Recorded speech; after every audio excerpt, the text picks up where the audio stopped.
नाही मला माहित नाही.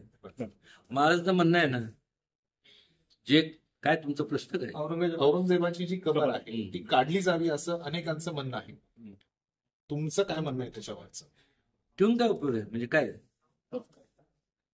तो लुटायला झाला होता, चोर होता तो. त्याचं उदात्तीकरण काय करायचं?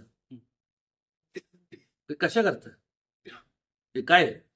आणि जे लोक दर्शनाला जातात त्यांना सांगा घ्या, त्यांचे वंशज आहे का ते दर्शनाला जातात? घेऊन जा, तुमच्या घरी ठेवा ना. मग नाही तर तुम्ही जावा, जे औरंगजेब कुठनं आला होता तुम्ही पण देश सोडून जावा. कशाला थांबता येतं?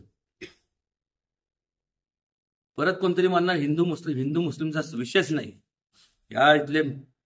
तुम्ही जर शिवाजी महाराजांचं संपूर्ण जर बघितलं, त्यांचे जवळपास संपूर्ण त्यांचे आरमारातले चीफ हे ते वेगवेगळ्या ह्याच्यातले होते ना, मुस्लिम समाजातले होते.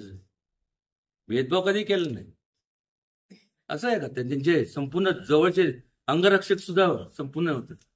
त्यामुळे ही काय ही भानगुळ, यांना काय खोदून टाकाय नसतं काय? किती लागतं? एक जेसीबी मारला खापकीने गेलं की गेलं, त्या टाकून कुठे दिलं. थँक्यू, धन्यवाद.